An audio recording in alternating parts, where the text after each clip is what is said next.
Kelihatan, Dok, kelihatan. Ya, kita bahas santai aja ya, healthy lifestyle. Jadi kalau kita lihat apa itu lifestyle, itu adalah habit atau attitude ya, atau taste, moral standard dan lain-lain ya. Kalau kita gabung dengan health, health itu apa? Kesehatan itu adalah, kalau dulu itu adalah suatu kondisi sehat secara fisik, mental dan sosial ya. Tidak hanya sekedar bebas dari penyakit. Tapi ada lagi kemudian diperbarui tahun 86 kata WHO. Jadi kalau kita setiap hari itu ya punya sumber-sumber yang sehat gitu ya. Jadi ada konsep positif terhadap aspek sosial dan personal resources ya, sebagaimana juga kapasitas fisik ya. Nah, kemudian kalau kita bicara masalah fitness, ya fitness itu apa? Fitness itu di atas sehat, ya. Jadi secara fisik kuat dan sehat, ya.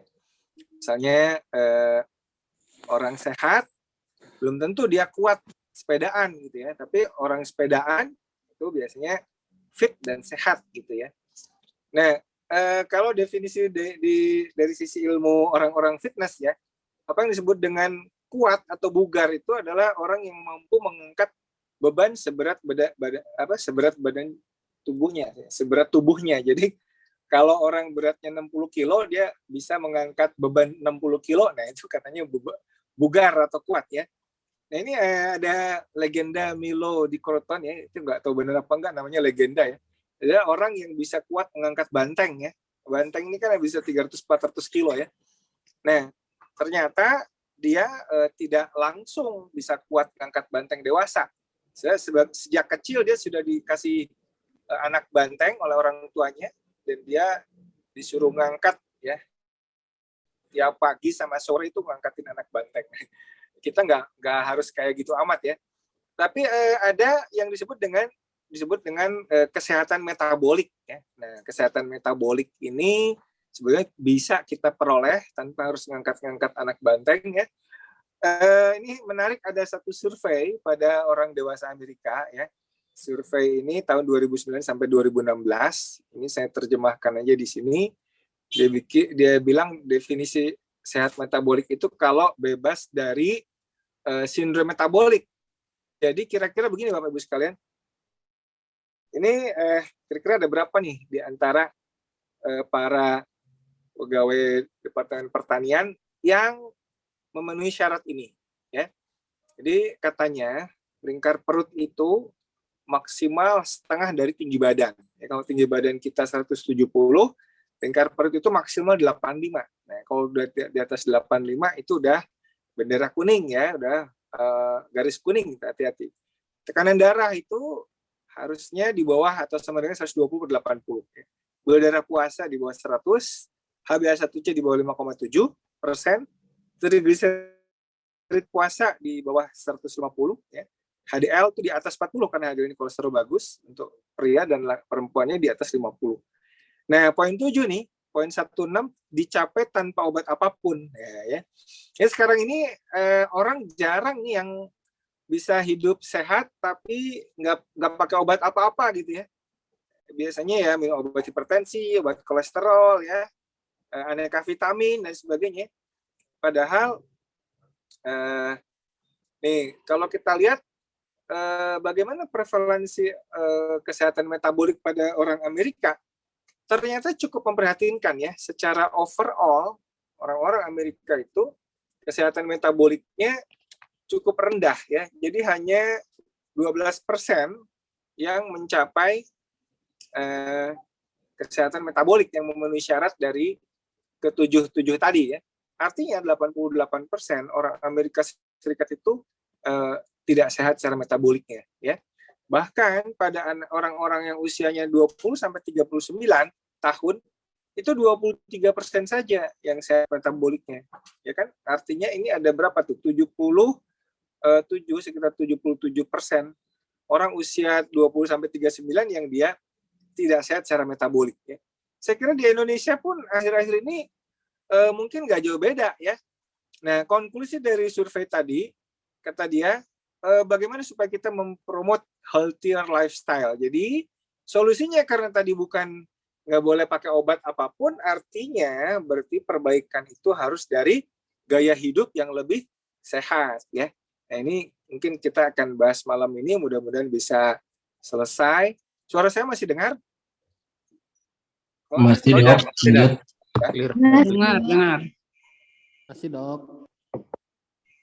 Nah, jadi bagaimana untuk kita untuk promote healthier lifestyle? Jadi kalau kita lihat upaya terhadap kesehatan itu ada upaya namanya promotif, ya kan? Ada upaya preventif, ya. Preventif ya. Ini misalnya vaksinasi ya. Kalau habis ini kan kuratif. Kuratif itu adalah pengobatan ya, yang udah sakit ya. Nah, kalau promotif ini sebetulnya yang ini ya. Jadi lifestyle, jadi murah meriah harusnya ya dengan upaya promotif. Nanti kita akan lihat apa sih promotif itu. Nah, Bapak Ibu sekalian, di era modern ini banyak sekali yang disebut dengan lifestyle diseases, ya, penyakit-penyakit gara-gara gaya hidup. Apakah Bapak Ibu tahu bahwa kanker itu juga gara-gara gaya hidup? Ya kan, dulu jarang orang terdengar sakit kanker ya. Sekarang banyak banget orang sakit kanker, ya nggak? Diabetes apalagi yang ditanya nih, ya. Cemas, ya. Perasaan lonely, ya, perasaan kesepian itu juga bisa bikin stres ya, stres kronik ya. Depresi ya. Ini juga penyakit gaya hidup modern ya.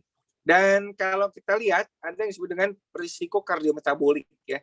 Jadi pada anak-anak misalnya, anak-anak yang obes, ini cenderung akan membuat dia rentan terkena serangan jantung ya atau stroke ya pada usia dewasa yang lebih muda ya, dibanding anak-anak yang masa mudanya dia tidak obesitas ya. Jadi childhood cardiometabolic risk ini bisa bikin adult cardiovascular risk factor ya. Nah, ini epidemiologi obesitas pada anak dan remaja, kita lihat misalnya Kroasia contohnya. Ini di Eropa ya. Kroasia itu tahun 80 yang anak obes itu 1%. Tahun 2016 dia berubah menjadi sekitar 11%. Jadi dari 1% menuju 11%. Ya, itu naik 10 kali lipat, alias naiknya itu 1000% gitu.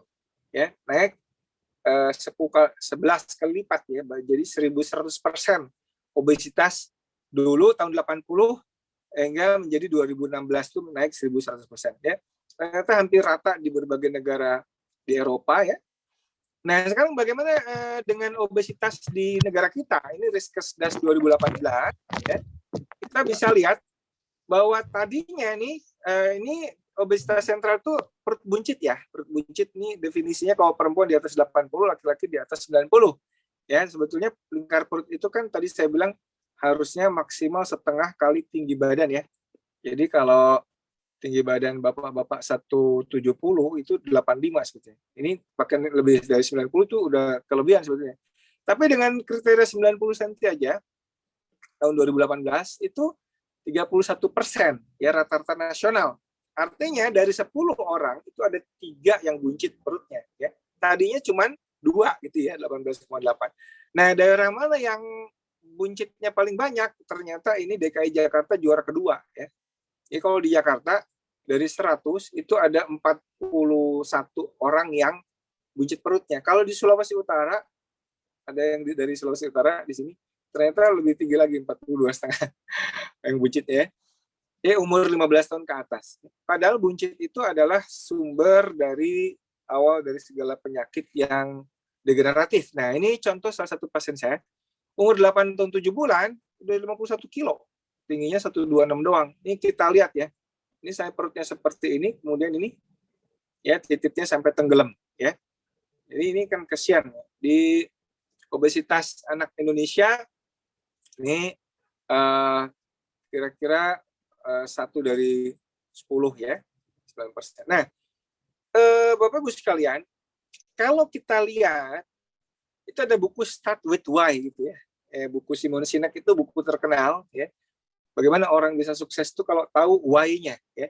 Nah, bagaimana orang sehat itu harus juga tahu why-nya. Why we get sick? Kenapa sih kita itu sakit? Ya. Ada satu ilmuwan ya, Benjamin Beckman ini salah satu dokter yang menginspirasi saya juga ya. Beliau berkatakan di buku itu bahwa kenapa kita itu sakit orang modern itu karena kadar insulin kita tuh naik terus-menerus gitu ya. Kenapa? Karena kita itu terlalu sering makan. Jadi sarapannya harus nasi uduk, kemudian nanti jam 10 ada snack kue-kue, nanti makan siang nasi padang, nanti jam 3 sore snack lagi ya. Plus kopi saset manis ya. Dinner lagi dan ada snack lagi nanti. Jadi ini semuanya high glycemic index food ya, semuanya yang bikin gula darahnya meningkat pesat sehingga insulinnya meningkat. Nah, inilah makanan-makanan kita bukan? Jadi pagi-pagi sudah sarapan donat ya, kemudian nanti jam 10 kita udah bikin pop mie di kantor ya, pakai teh tarik pula ya, nanti jam 12 makannya nasi padang 2 piring, nanti jam sore minum ini teh boba, snacknya pakai gini. Ini semuanya bikin insulin langsung meningkat ya. Nah, apa akibatnya? Ini ada di Republika bulan Maret ya. Kaum muda beralih ke makanan junk food saat pandemi ya. Junk food ini malah lebih parah lagi karena karbohidratnya tinggi, lemaknya juga tinggi ya, trans fatnya tinggi. Nah, Bapak Ibu sekalian, kalau kita bicara masalah makronutrisi, maka insulin itu akan meningkat ketika makanan kita banyak mengandung karbohidrat simpleks ya. Kemudian juga kalau dia protein itu responsnya moderate, tapi kalau lemak itu sebetulnya nggak banyak dia berhubungan sama insulin ya. Nah, inilah sumber masalah orang modern. Ketika kita terus-menerus makan yang mengandung gula dan tepung ya, yang high glycemic index, junk food, refined carb, yang ultra processed food itu, gula darahnya tinggi terus-terusan, insulin tinggi, resisten, kemudian makin tinggi gula darah, makin resisten, ya, dan terus lingkaran setannya mulai terjadi. Nah, inilah dia ketika orang itu hiperinsulinemia kronik, jadilah dia hipertensi, ya kan? Hipertensi itu, Bapak Ibu sekalian, karena insulin kita terus-menerus tinggi, ya, termasuk Bapak-bapak itu bisa prostatnya gede, ya, prostat gede, ada perlemakan hati, diabetes sudah pasti, serangan jantung, demensia pikun ya, stroke ya, atau kolesterol LDL tinggi yang tipe small dense ya. Nah, hiperinsulinemia ini berbahaya karena bisa kemana-mana ya, karena insulin itu sifatnya adalah hormon yang sistemik ya, sehingga ketika insulin resisten, hiperinsulinemia kronik terjadi ya, maka bisa berbagai organ terkena ya. Jadi orang obes itu biasanya ya kemana-mana dia ya.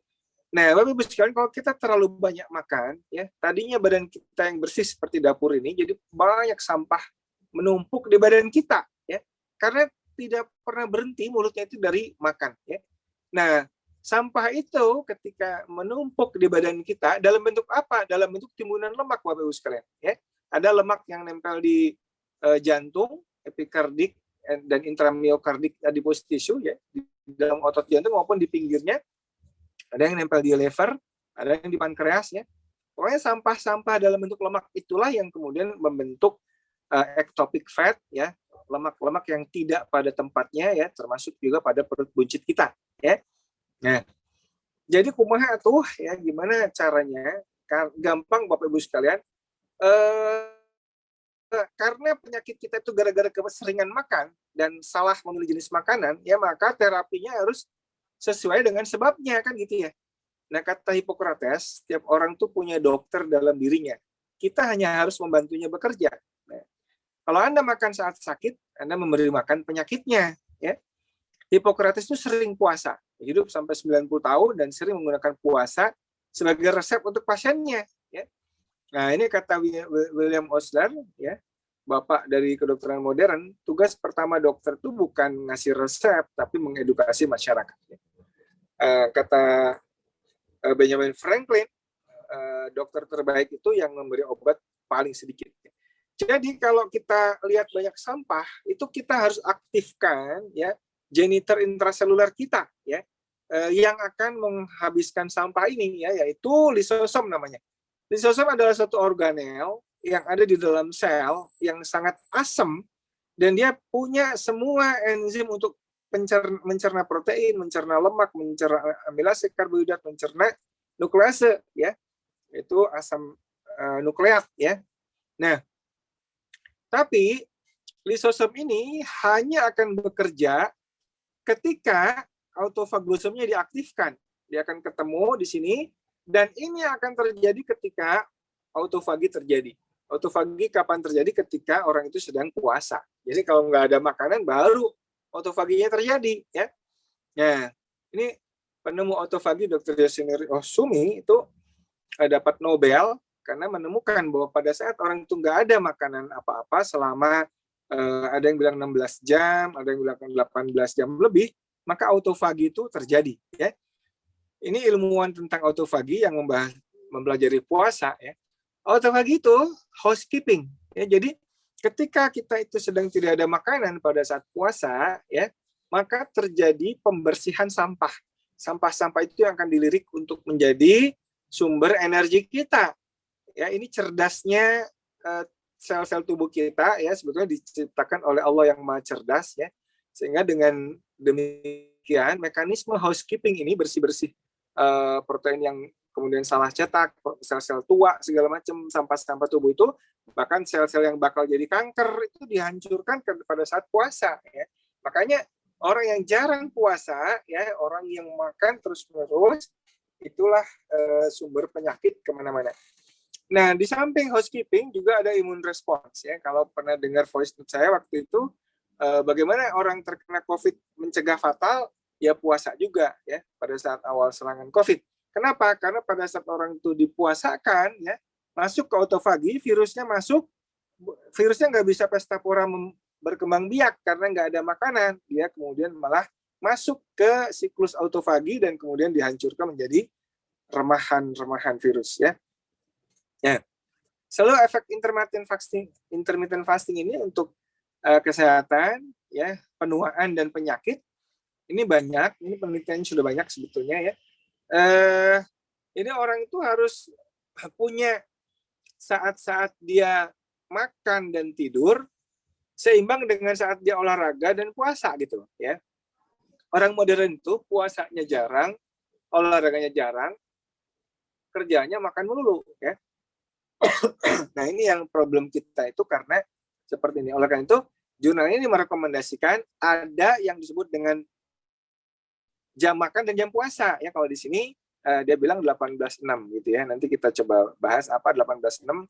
18 jam puasa, 6 jam makan. Misalkan Bapak Ibu mulai jam 12 sampai jam 18 makan gitu. Di luar itu Bapak Ibu boleh minum ya. Boleh minum, tapi nggak boleh makan yang ada kalorinya. Nah, inilah rahasia kesehatan kalau kita pakai teori intermittent fasting ya. Ini ada intermittent metabolic switch, ini juga sama ya. Eating, resting, and sleeping, kemudian fasting and exercise. Jadi kalau udah bisa begini biasanya, kemudian kita seimbang antara puasa dan eating.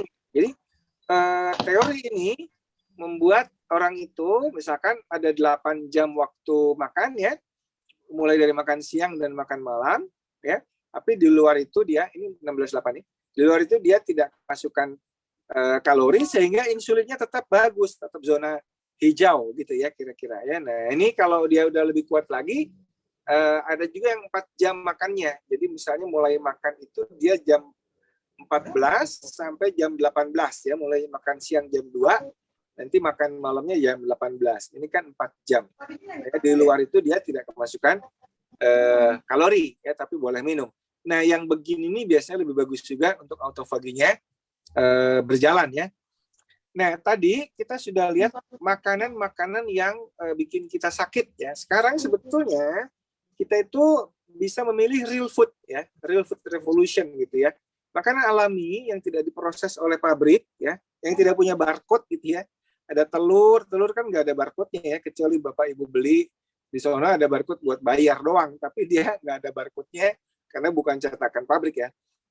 Kayak ini daging ya, ikan, ya, ini daging, ini ikan kayak alpukat buat dan sebagainya. Ini real food ya. Nah kalau versi real food tradisionalnya yang begini nih, yang sehat. Nah, ini sehat ya. Nah, telur ini sering difitnah kolesterol segala macam, padahal telur itu sehat-sehat makanan ya. Makan telur lebih dari satu malah terlindung dari penyakit jantung dan penyakit stroke ya. Dengan kuning-kuningnya sekalian, ini saya kasih tahu ya. Jadi Bapak Ibu jangan termakan hoax bahwa kolesterol pada telur itu berbahaya, justru dia melindungi terhadap penyakit jantung ya. Yang bahaya yang makanan tadi itu ya, yang Indomie dan sebagainya itu mie instan, itu jauh lebih berbahaya daripada makanan-makanan begini. Ini adalah real food yang menyehatkan. Makin tua kita makin butuh intake protein lebih banyak ya. Kenapa makanan tadi sehat? Karena kita lihat protein itu dan lemak itu tidak merangsang insulin ya. Beda dengan ini ya. Nah, kemudian gaya hidup yang berikutnya adalah keep moving, keep exercise. Jadi kita juga mesti banyak gerak ya, olahraga. Nah, ini misalkan contoh Deddy Corbuzier. Ini nggak lama setelah podcast dengan saya, Deddy ini kena COVID ya, bahkan fatal, tapi dia recovery cepat ya. Saya udah curiga waktu podcast dengan saya, dia udah pilek-pilek ya, jangan-jangan COVID nih. Cuman alhamdulillah saya kan udah vaksin 3 kali, dia kagak mau vaksin. Yang Deddy Corbuzier itu katanya cepat recovery karena dia memang rajin olahraga ya. Nah Bapak Ibu sekalian, kita itu banyak sedentary ya. Sedentary itu banyak duduknya. Coba kita lihat ya. Sarapan pagi duduk setengah jam ya. Di bis 2 jam, di kantor 8 jam, ngerjain PR 2 jam, makan malam setengah jam, di depan komputer sama di TV 2 jam, main-main HP 2 jam, jadi bisa 18 jam sehari duduk ya. Jadi duduk melulu kerjaannya ya nggak? Nah padahal tuh seharusnya katanya kita tuh harus sama dengan manusia purba ya. Makan itu dicari dulu, kemudian baru kita makan. Kita makan dulu, kemudian nggak bergerak-gerak ya. Jadi ini katanya sitting is the new smoking. Ya, duduk itu seperti ngerokok aja gaya baru. Makanya harus jangan banyak duduk ya, tetap bergerak gitu ya. Nah Bapak Ibu sekalian, ini ada bagaimana orang yang geraknya lebih banyak bakar kalori. Kan sekarang ada aplikasi untuk ngecek langkah itu ya, paling nggak 6.000 langkah atau lebih sehari lebih bagus. Nah ini solusi alternatif bagaimana kita bisa memanfaatkan yang begini ini untuk di tempat kerja kita ya. Kalau gini mungkin agak susah. Nah ini gampang nih ya. Ini mungkin yang bisa beli gini nih ya. Sambil ngerjakan ini sambil goes ya. Ini bisa juga gini nih. Ini hati-hati kalau ngantuk bisa ngeblak ya. Ini saya juga punya bola begini di kantor. Nah, misalkan mencuci mobil ya, naik turun tangga tanpa lift, parkir lebih jauh tempatnya, berkebun ya dan seterusnya ya, cycling atau kayu ya. Nah, pokoknya yang penting adalah bergerak ya. Berapa banyak bergeraknya itu minimal 150 menit seminggu gitu ya. Nah, jadi 3-5 kali dalam seminggu, intensitasnya rendah sampai sedang, kemudian 30-90 menit ya. Nah, Bapak Ibu sekalian, olahraga itu ada 2 macam ya. Ada yang weight training, ada cardio ya. Weight training itu beban ya. Nah, sebetulnya kalau kita makin tua, kita itu justru makin butuh ini, karena kita butuh bikin otot. Ini suara saya kedengeran nggak ya? Halo? Beneran dok, beneran. Nah, Bapak Ibu sekalian, jangan hanya sepedaan doang atau jogging doang. Kalau udah tua, itu sebetulnya bikin otot. Kenapa? Karena makin tua itu orang makin mudah patah tulang gitu ya. Apalagi kalau udah 50 tahun itu, ototnya tergerus. Jadi, ya, memang harus bikin otot supaya memperkuat tulang ya. Tulang kita supaya jangan. Nah, ini kan materinya udah saya kasih ya. Nah, contohnya ini ya. Jadi bagaimana ini bikin otot nih, squat kayak gini nih ya, memperkuat otot nih ya, lunges ya. Lunges itu syaratnya ini sudutnya ini, Bapak Ibu sekalian jangan gini ya, sudutnya itu harus begini nih, nah gitu ya. Paling maksimal itu 90 derajat. ya 90 derajat kayak gini ya. Ini nggak boleh gini sudutnya ya, salah, bisa rusak malah. Atau gini nih, wall squat ya. Atau begini aja juga bagus nih, ya, naik kursi turun lagi, naik kursi turun lagi. Kayak nggak ada kerjaan tapi memperkuat otot ini ya. Gitu. Atau gini, side lunges namanya ya. Ini hal-hal sederhana, ini plank ya.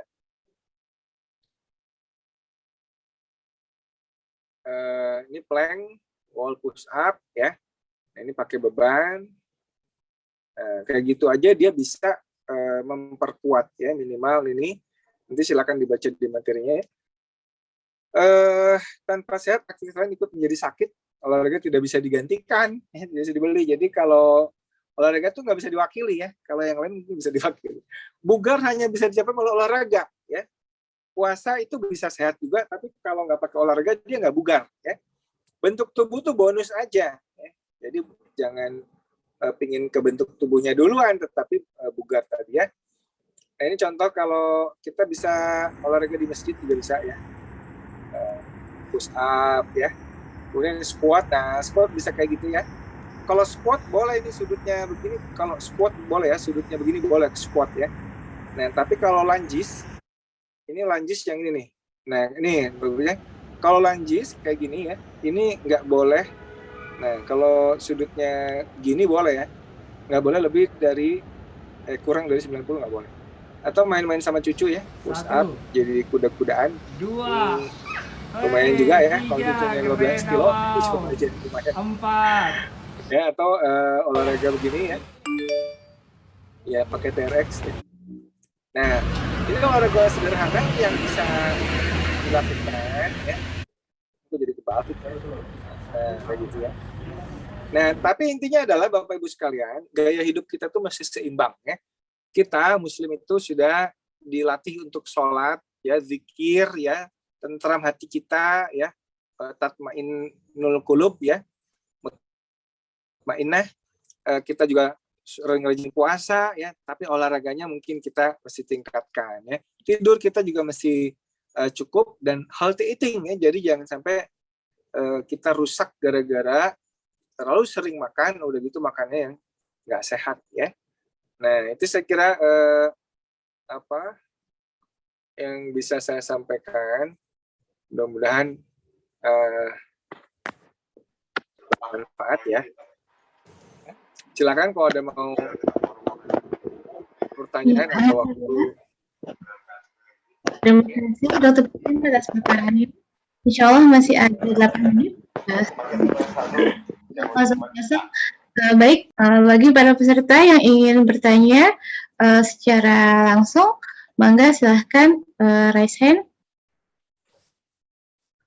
Ini ada yang bertanya. Dokter, ada IG-nya? Ada ya, di Piprim ada IG-nya. Dan dr.piprim. termasuk rumah vaksin juga ya, Dok ya. Baik, Bapak Ibu sambil menunggu pertanyaan yang lain, Dok. Kalau seandainya suplemen gitu ya, apalagi di masa pandemik ini kan kita dianjurkan tuh ada mengkonsumsi vitamin C, kemudian vitamin D, seperti itu ya, vitamin E. Bagaimana pandangan dokter terhadap suplemen yang kita konsumsi untuk mencegah atau agar tidak terpapar COVID atau untuk menjaga stamina tubuh? Gimana, Dok? Iya, kita itu sebetulnya ya, vitamin-vitamin, suplemen segala itu ada dalam makanan kita, asal makanan kita itu sehat ya. Kalau kita makan ikan, kita makan telur, kita makan ayam, bebek, itu semuanya vitamin ada di situ ya. Hati ayam ya, telur itu banyak sekali vitamin. Hanya kita itu sudah gimana ya, mungkin dijajah sama pabrik obat kali ya. Jadi pikiran kita itu kalau nggak minum vitamin tablet itu belum minum vitamin, nggak kayak gitu ya. Dari sayur-sayuran itu juga banyak vitamin ya kan. Buah-buah yang ada fruktosa itu juga banyak vitaminnya ya. Tetapi memang kita itu ya sudah salah kaprah ya. Jadi senangannya minum vitamin, suplemen dan sebagainya ya. Padahal satu, kalau mau sehat itu puasa ya. Sumu tasihu gitu ya. Wa antasumu khairul lakum in kuntum ta'lamun. Puasa tuh bagus buat kamu kalau kamu tahu. Nah, kalau kamu tahunya, itu tadi udah dikasih tahu. Jadi orang kalau puasa panjang, ya misalkan Bapak Ibu biasakan nih, jangan sarapan. Ya, jangan sarapan. Makan tuh mulai jam 12 siang. Berhenti makan maghrib. Bapak Ibu kerjakan itu 1 bulan, penyakit-penyakit pada pergi insya Allah. Puasa ini luar biasa ya. Membersihkan sampah dalam tubuh kita itu banyak penyakit karena kebanyakan sampah. Iya kan? Karena kita tuh pagi-pagi udah sarapan, itu saya bilang tuh. Jam 10 udah snack lagi, jam 12 makan, sore snack lagi. Udah gitu makanan kita yang enggak bermutu kayak tadi itu ya. Makanannya semuanya junk food kayak gitu ya. Bagaimana mau sehat ya? Udah gitu ngandelin suplemen ya kan. Makanya makan mie instan, makan kue-kue melulu, udah gitu ngandelin suplemen ya. Coba diubah puasa dan ganti jenis makanannya, insya Allah sehat tanpa harus banyak keluar biaya untuk beli suplemen. Oke, terima kasih dok. Ini ada pertanyaan dari Ibu Arifayani tentang bagaimana, apakah pengaturan pola makan rendah karbohidrat itu bisa diterapkan untuk anak-anak dok? Kalau untuk anak-anak sebetulnya nggak perlu terlalu ketat ya, kecuali untuk pengobatan. Misalkan anak yang epilepsi. Nah, kalau anak epilepsi ya, atau anak autis ya, anak autis yang hiperaktif banget, itu dengan stop karbohidrat, banyakin protein hewani, biasanya hiperaktifnya berkurang sangat signifikan. Itu banyak penelitian. Kejang-kejang juga sama, anak yang suka kejang epilepsi ya, daripada dosis obatnya ditambah melulu, coba deh 3 bulan aja stop karbohidrat sama sekali. Tapi banyakin proteinnya, ikannya, telurnya, ayamnya, bebeknya, itu full. Plus sayuran hijau. Ya, kejangnya biasanya kemudian jadi tidak berulang-berulang kejang. Ini jurnalnya juga banyak ya, seperti ini. Ya sayangnya kita memang masih banyak yang mengandalkan obat ya. Obat lagi, dan obat lagi. Ya. Jadi kalau anak-anak yang sehat, nggak usah terlalu ketat, hanya coba di stop junk food-nya. Ya. Junk food-nya aja yang di stop. Makan nasi, mungkin tetap makan nasi, banyakin protein hewaninya juga, sayuran juga. Tapi ya jangan lagi nanti misalkan teh boba gitu ya. Apalagi ya, yang manisnya luar biasa ya. Kayak gitu. Ini saya lagi ada penelitian, saya lagi bikin penelitian bagaimana menggemukkan babi ya. Kemudian nanti setelah gemuk saya akan bikin langsing babinya. Nah, mengemukkan babi itu ternyata gampang Bapak Ibu sekalian. Ini babi dikasih pakan standar. Tadinya saya penelitian pertama saya gagal bikin babi gemuk. Ya dikasih pakan standar aja udah gemuk-gemuk. Tapi begitu saya belikan sirup fruktosa ini sirup manis yang ada di teh boba, yang ada di minuman manis yang di minimarket itu sirup fruktosa. Bayangkan babi itu dalam 2 bulan naik 30 kilo. Awalnya saya beli 20 kilo, sekarang udah 50 kilo itu babi. Ini penelitian S3 saya. Jadi ini kita bayangkan babi bisa gemuk segemuk itu ya. Nah, anak-anak kita itu kalau dihantam dengan minuman yang manis-manis ya, soft drink itu. Zaman saya kecil dulu, soft drink itu cuman ada 7 Up, Fanta, Sprite. Itu pun diminum kalau lebaran atau kalau liburan tahun baru gitu ya. Sekarang ada 100 jenis lebih soft drink di minimarket. Ya kita ke Indomaret, kita ke Alfamart, coba aja lihat itu. Berapa macam merek minuman manis itu. Ya. Apa nggak rusak anak-anak itu? Ya. Kayak gitu. Jadi saya kira Bapak Ibu sekalian, mungkin saya nggak bisa lama-lama, ini udah jam 20. Jadi mungkin kita bisa lanjutkan di lain kesempatan ya. Dokter, sekarang kan sudah mulai ada vaksinasi untuk anak-anak. Sebagai ketua PB IDAI Indonesia, boleh dok, apa ada statement terkait vaksin COVID untuk anak-anak yang mau disampaikan kepada kami nih sebagai statement akhir? Bisa dilihat di Instagramnya IDAI ya. Itu udah ada ya.